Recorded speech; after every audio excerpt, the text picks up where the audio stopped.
JYP 네. 이야기로 넘어가 볼게요. 물론 이제 바닥 데뷔로는 하이브가 굉장히 많이 올랐습니다만 JYP가 22년 말까지 거의 뭐 신고가 랠리를 펼쳐가지고 네. 굉장했는데 일단 JYP 연말에 주가가 제일 좋았던 이유로 한마디로 정리하자면 뭐였을까요?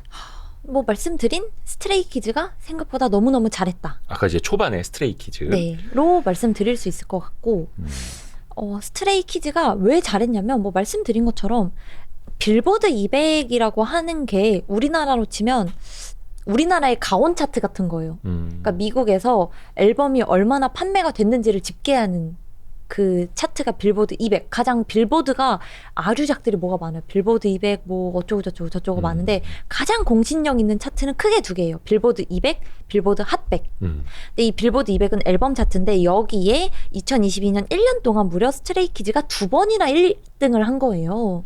아, 빌보드 200에서 앨범 차트에서 1등을 두 번 했다. 2번이나 한 거예요. 그러니까 넥스트 방탄이네? 라는 테마가 붙으면서 이제 스키즈를 조금 더 사람들이 집중하게 되고 그 와중에 얘네가 아레나 투어를 들어갔는데 갑자기 미국에서 스테디움 투어를 하겠다는 발표를 하네? 진짜 넥스트 방탄이구나? 플러스 가장 최근에 냈던 앨범이 누적으로 300만 장 이상이 팔렸네? 방탄의 뒤를 밟고 있네? 이런 게 300만 장이 팔렸어요? 누적 판매가 그러니까 구보 개념까지 합쳐서 그러니까 그 단일 앨범 기준으로 그러니까 그게 이제 시간을 두고 계속 팔려서 그쵸. 그게 이제 300만 장이 팔려버린 거죠. 와. 그러니까 넥스트 방탄이 여기 있었네 하면서 이제 JYP가 계속 매일매일 신고가 랠리를 펼쳤었던 거죠. 스트레이키즈를 몰랐네.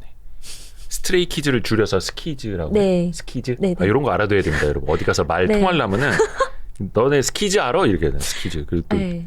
아저씨들은 이제 스키장 간다는 얘기하고 있는데 근데 JYP가 스트레이키즈 말고 네. 많잖아요. 많죠. 이렇게 막 트와이스밖에 모르고 막 이런 사람들 말고 우선 트와이스가 생각보다 돈을 많이 벌어서 여전히 트와이스를 알고 계시면 그래도 JYP 좀 안다라고 할 수 있어요. 그래도 JYP에서는 아직은 원톱.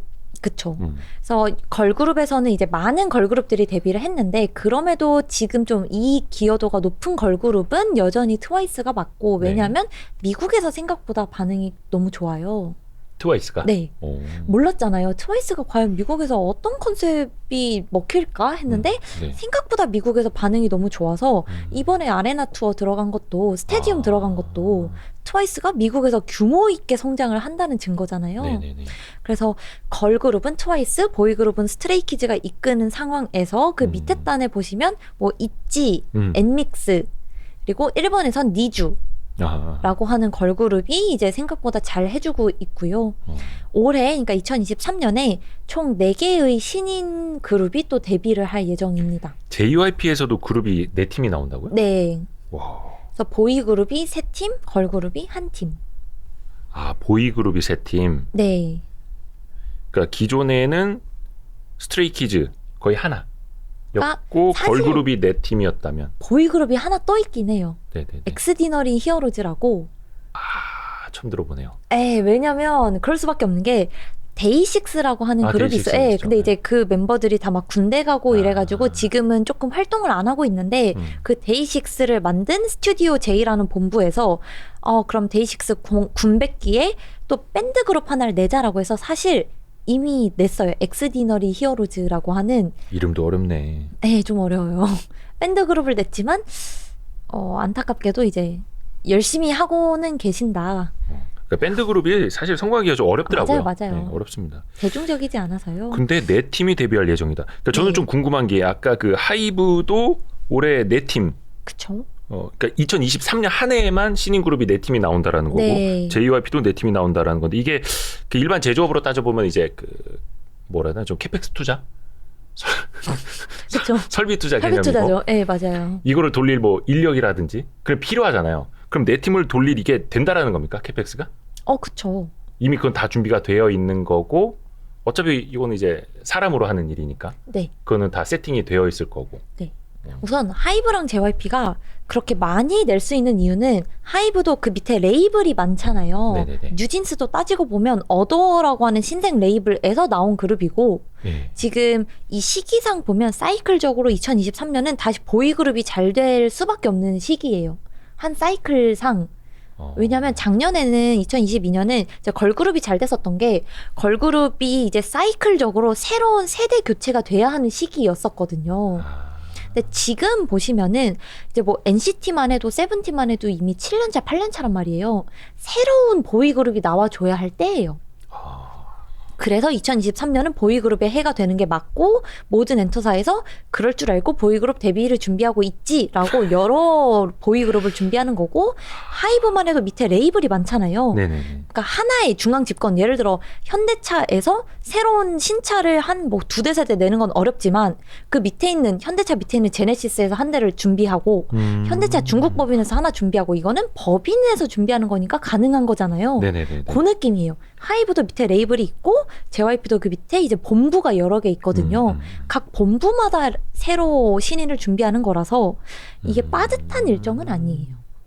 다 생산 라인이 다른 거죠. 네, 공장이 다 다른 거죠. 컨베이어 벨트가 다 따로 있는 거예요. 그럼 거기서 뭐 소나타 나오고 아반떼 나오고 이게 원래 하던 거기에서 내는 거니까 무리가 있는 일정은 아닌 거죠. 그러니까 청주 공장 따로 울산 공장 따로 그 있으니까 느낌인 거죠. 어차피 캐파는 걱정 안 해도 되는 거고. 그 느낌이죠. 그거 안 되면 그냥 인도네시아 법인에서 또 만들고 뭐 그런 느낌인 거죠.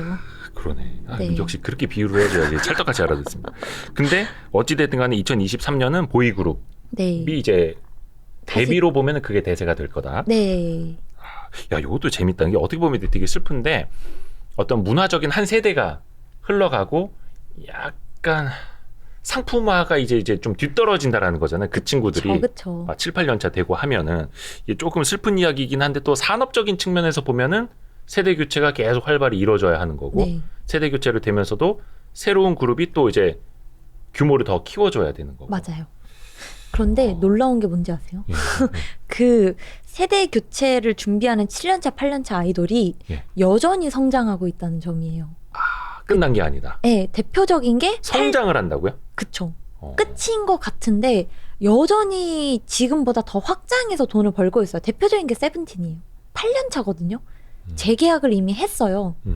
그럼에도 아까 말씀드린 것처럼 그러니까 하이브의 세븐틴. 네. 네네네. 아까 말씀드린 것처럼 이제 보이그룹이 올해 좀 잘 될 거라고 보고 있고 그 상단을 열어주는 투탑 보이그룹은 저는 세븐틴과 스트레이키즈가 될 거라 보거든요. 왜냐하면 가장 와닿을 만한 게 앨범 지표만 놓고 보더라도 300만 장, 방탄이 기록했던 그 마의 300만이라는 걸 뚫을 수 있는 그룹이 가장 가시성이 높은 그룹이 그 두 팀이에요. 세븐틴, 스트레이키즈. 근데 뭐 스트레이키즈는 아직 뭐 6년 차, 아직 이제 7년 초년 차긴 하지만 세븐틴은 이미 한 사이클이 지났음에도 성장을 하고 있다는 거는 생각보다 좀 유의미한 성장이라 봐야 되거든요. 그래서 뭐 NCT 같은 경우도 이제 올해 2023년이 7년이 마지막 해예요. NCT는 SM. 네. 네. 근데 이 NCT도 올해 2023년 2월에 NCT 드림이 처음으로 일본에서 앨범을 발매하고요. 그동안 일본 앨범이 없었거든요. 그리고 이제 투어도 일본에서 올해 처음으로 돔 투어를 시작하고 NCT 드림이. 네. 그리고 NCT 127도 2022년 5월에 처음으로 도쿄 돔에 입성을 하고 네. 미국에서도 이제 아레나 투어 돌고 지금 23년 2월 3월 걸쳐서 미국이랑 뭐 남미 이런 지역에서 아레나급으로 투어를 도는 것부터가 사이클이 끝나야 하는데 계속 성장을 보여주고 있다는 게 조금 엔터가 계속적인 이 성장의 사이클이 지속되는구나라는 걸 확인할 수가 있는 거죠.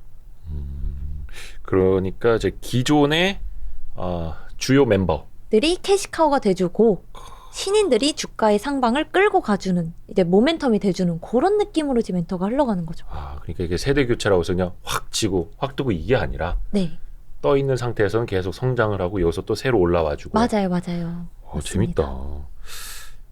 JYP도 아까 이제 그 있지 엔믹스 니주 네. 이런 걸그룹도 이야기를 네. 해줬는데 이 친구들은 조금 뭔가 좀 주가나 시장에 미치는 영향들이 있습니까? 막 이렇게 성장세나 파급력이나 뭐 공연이나 그거보다는 그냥 스트레이키즈예요. 아직은 그런 것 같아요. 왜냐하면 있지랑 엔믹스가 특히 엔믹스는 물론 잘 하고 있지만 데뷔를 2022년에 했어요. 1월에 그러니까 22년 초에 이제 데뷔를 했는데 얼마 안 됐구나. 네, 비슷한 시기에 데뷔한 그룹이 아이브가 있어요. 끝났네. 약간 인지도 측면에서 엔믹스가 물론 잘하고 정말 화제성도 높은 그룹이지만 아이브 데뷔해서는 이제 어쩔 수 없이 비교를 할 수밖에 없는 거죠. 비슷한 시기에 데뷔를 했는데 이제 성과가 조금 차이가 나다 보니 아무래도 JYP에서는 그럼에도 신인보다는 여전히 스트레이키즈의 성장이 주가를 끌고 가는 요인으로 작용을 하고 있습니다. 걸그룹은 2022년에는 아이브가 그냥 다 씹어먹었죠. 그렇죠. 아무래도 아이브는 조금 중소형 스타쉽 소속이고 스타쉽. 예. 근데 거기도 큰데 그쵸. 엄청 크죠 거기. 그쵸. 스타쉽이 이제 쭉쭉쭉 타고 가면 그 모회사에는 카카오엔터가 있습니다. 아 맞습니다. 그래서 스타쉽도 굉장히 큰 회사인데 하여튼 아이브가 거기구나. 네, 그렇습니다. 그러니까 요즘 뭐 걸그룹들이 진짜 전쟁이에요. 아, 진짜 힘들어요. 보는 사람 입장에서 되게 좋은데 굉장히 헷갈릴 정도로 많고 네, 음악이 맞아요. 되게 조금 좋아서 이건 누구 거야 막 이렇게 물어봐야 될 것 같은. 맞아요. 좀 헷갈립니다. 근데 뭐 하여튼 다양성 측면에서 좋은 거고 어떻게 보면 우리나라 이 문화 상품이 굉장히 이제 다양해지고 있다라는 맞아요, 뜻이고. 맞습니다.